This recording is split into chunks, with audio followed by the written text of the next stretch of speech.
Kobaran api dengan cepat membesar menghanguskan gudang beserta isinya dan nyaris merambat ke permukiman warga sekitar.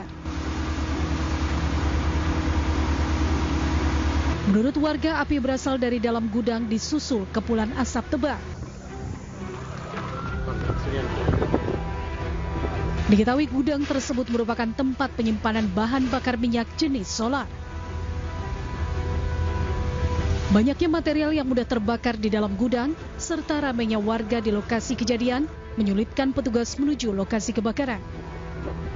Untuk sementara, alhamdulillah ada beberapa yang sudah bisa kita tanggulangi, khususnya rumah yang di sebelah yang berdekatan dengan api, kita berupaya jangan sampai terbakar. Tidak diketahui pasti siapa pemilik gudang yang terbakar. Petugas memastikan tidak ada korban jiwa saat kebakaran lantaran gudang dalam kondisi kosong. Dari Bandar Lampung, Andreas Avandi, iNews melaporkan.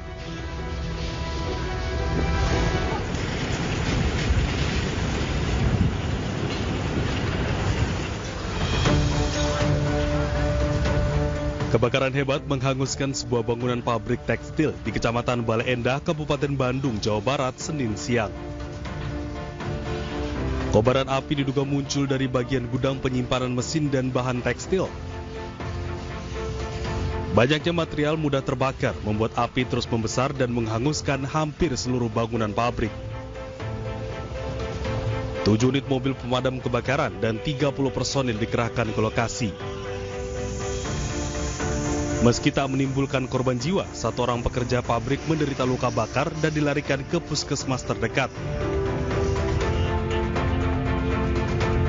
Itu masih dalam penyelidikan, belum kita bisa sampaikan karena menyangkut luasnya area yang terbakar kurang lebih 1.500 meter persegi dari 6 hektar total luas area, dan ini masih berproses masalah pemadaman, jadi kita belum bisa memberikan informasi sumber api dari mana.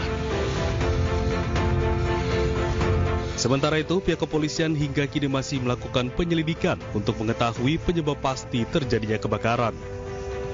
Dari Kabupaten Bandung, Jawa Barat, Yuan Pangestu, iNews melaporkan.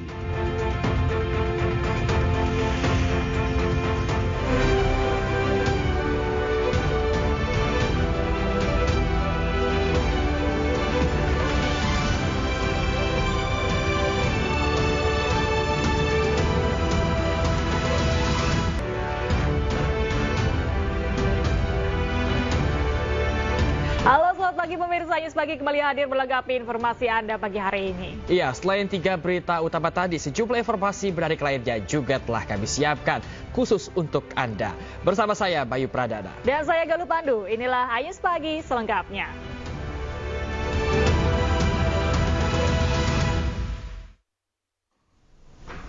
Kita awali informasi pagi ini pemirsa, letusan dahsyat Gunung Lewotobi laki-laki di Flores Timur, Pulau Flores, meninggalkan duka yang mendalam. Ya, sedikitnya 10 orang meninggal dunia, serta sejumlah warga terluka akibat erupsi.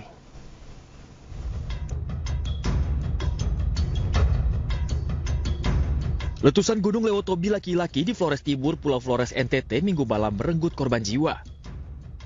Petugas SAR berhasil mengevakuasi 10 jenazah. Ke-10 korban adalah warga desa Klatanlo, Kecamatan Wulanggitan.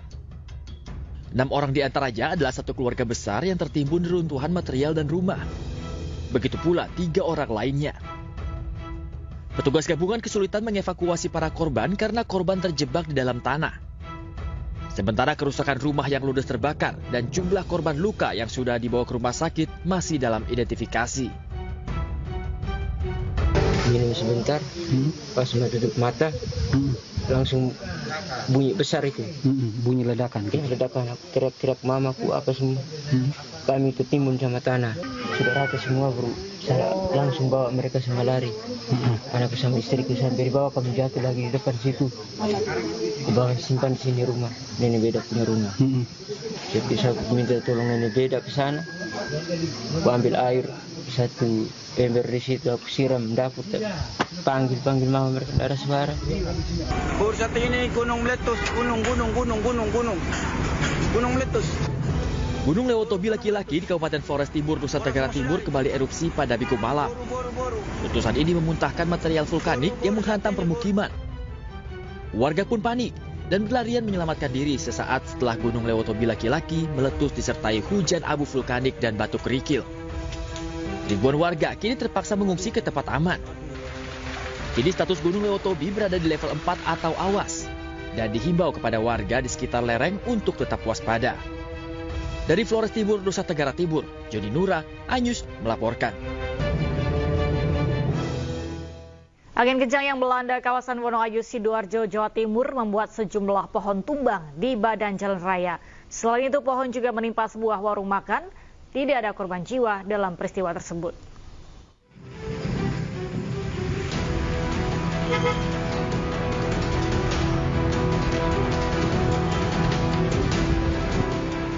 Angin kencang yang terjadi di kawasan Wonoayu, Sidoarjo, Jawa Timur membuat sejumlah pohon berukuran besar tumbang.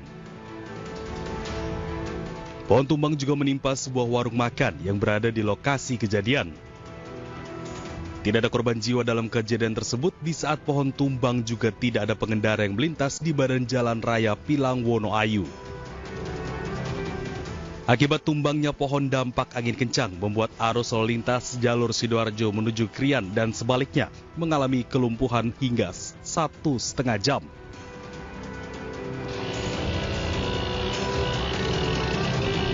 Pohon tumbang murni angin kencang, tidak ada disebabkan hal-hal yang lain.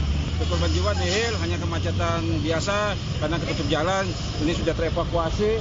Untuk saat ini kami berupaya untuk mengatur alih lebih dahulu. Sementara itu, selain memacetkan arus lalu lintas jalur Sidoarjo Krian, akibat pohon tumbang itu juga mengakibatkan rusaknya jaringan kabel telepon dan sebuah lampu TL yang berada tepat di depan SPBU hilang akibat tertimpa pohon. Dari Sidoarjo, Jawa Timur, Pramono Putra, iNews melaporkan.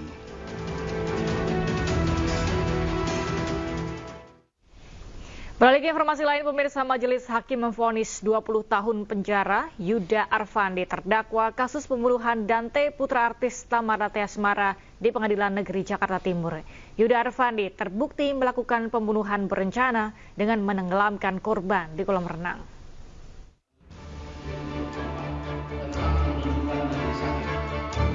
Majelis Hakim memvonis 20 tahun penjara terhadap Yuda Arfandi, terdakwa kasus pembunuhan Dante, putra artis Tamara Tiasmara di Pengadilan Negeri Jakarta Timur Senin siang. Putusan ini lebih ringan daripada tuntutan jaksa yang menuntut terdakwa dihukum mati. Terdakwa Yuda Arfandi terbukti membunuh Dante secara berencana dengan menenggelamkan korban sebanyak 12 kali dengan durasi waktu yang berbeda-beda. Menyatakan terdakwa Yuda Arfandi secara sah dan meyakinkan bersalah melakukan tindak pidana pembunuhan berencana sebagaimana dakwaan pertama primer penuntut umum. 2. Menjatuhkan pidana terhadap terdakwa Yuda Arfandi oleh karena itu dengan pidana penjara selama 20 tahun.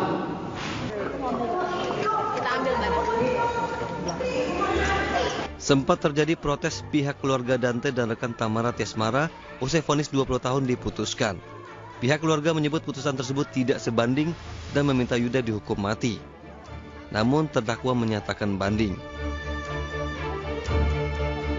Dengan vonis apapun itu, apapun mau seumur hidup mau hukuman mati, itu nggak akan pernah bisa mengembalikan Dante lagi. Jadi dengan vonis itu tadi dan dia minta banding, gimana ya, aku juga agak bingung untuk itu. Sebelumnya Dante tewas usai ditenggelamkan Yuda saat latihan berenang di kolom pondok Kelapa Duren Sawit, Jakarta Timur. Korban dibenamkan sebanyak 12 kali di kolam sedalam 1,5 meter. Tim Liputan iNews melaporkan.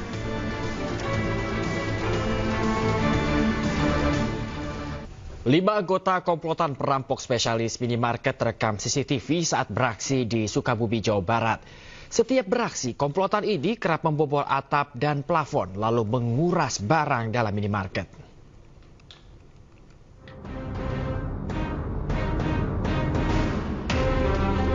Kamera CCTV merekam aksi kawanan perampok di salah satu minimarket di Sukabumi, Jawa Barat. Saat melakukan aksinya, para pelaku selalu mengenakan masker, topi, dan sweater hitam lalu menguras barang-barang dagangan di etalase minimarket. Para pelaku memiliki peran masing-masing. mulai dari membobol atap, mengemudi, dan mengawasi situasi. Dari rekaman CCTV, polisi menangkap MRS, SP, DR, IZ, dan HH dari sejumlah lokasi berbeda di kota dan Kabupaten Sukabumi. Hasil pemeriksaan, komplotan ini sudah beraksi di 15 minimarket di wilayah Bogor, Banten, Depok, Tangerang, Kerawang, dan Sukabumi. Ditaksir total kerugian atas aksi komplotan ini mencapai 700 juta rupiah. Adapun modus operandi para pelaku, yaitu pelaku masuk melalui atap minimarket dengan cara membongkar lalu merusak plafon dan kemudian masuk mengambil barang-barang yang ada di dalam minimarket tersebut. Selain kelima pelaku, polisi juga mengamankan 100-an bungkus rokok, pipa besi, gunting, dan mobil minibus. Pelaku dijerat pasal pencurian dan pemberatan dengan ancaman 9 tahun penjara. Dari Sukabumi, Jawa Barat, Budi Setiawan, Ainus melaporkan. Polisi gagalkan peredaran narkoba jaringan internasional di 2 lokasi di Jakarta Barat. Dari tangan para pelaku, barang bukti sabu, ganja, ekstasi, dan tembakau gorila diamankan petugas.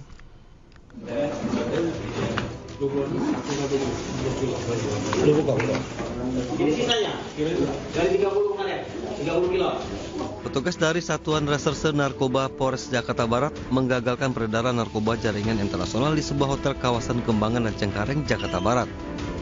Petugas menemukan barang bukti narkoba jenis sabu 1,8 kg, ganja 13 kg, ekstasi dan tembakau gorila, namun tidak berhasil menangkap pelaku. Ini ada 5-6 lebih Pak. Sebelumnya seperti ini? Enggak, sebelumnya kayak gini.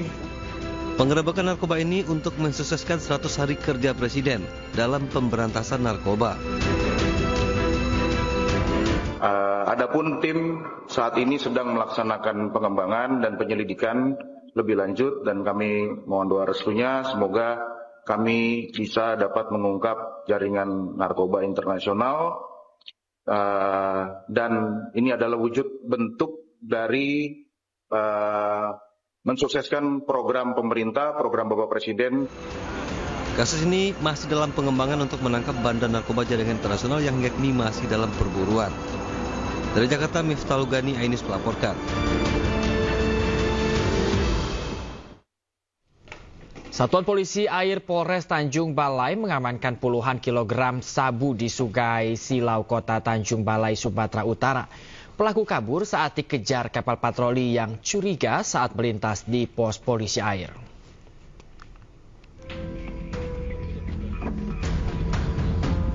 Polisi Air Polres Tanjung Balai mengamankan sebuah perahu nelayan di alur Sungai Silau, Kota Tanjung Balai, Sumatera Utara. Pemilik perahu kabur usai dikejar kapal patroli petugas yang curiga saat melintas pos polisi air. Setelah dilakukan pemeriksaan, petugas menemukan 2 buah karung goni yang disembunyikan di tumpukan jaring. Dari karung tersebut, polisi mengamankan 30 bungkus kemasan teh yang diduga sabu dengan taksiran berat 30 kg. Apa benar kita mengamankan sabu-sabu, Komandan? Sementara begitu. Berapa kilo, Komandan? Masih dalam penyelidikan. Masih kontrol, masih dalam penyelidikan. Berapa orang tersangka yang diamankan, Komandan? Sementara masih dalam penyelidikan dan pengejaran kita oleh personil. Kasus temuan barang narkoba selanjutnya dilakukan penyelidikan untuk mengungkap pemilik barang haram tersebut dan mengamankan barang bukti ke Mapores Tanjung Balai. Dari Tanjung Balai, Sumatera Utara, Ulil Amri, Ainus melaporkan.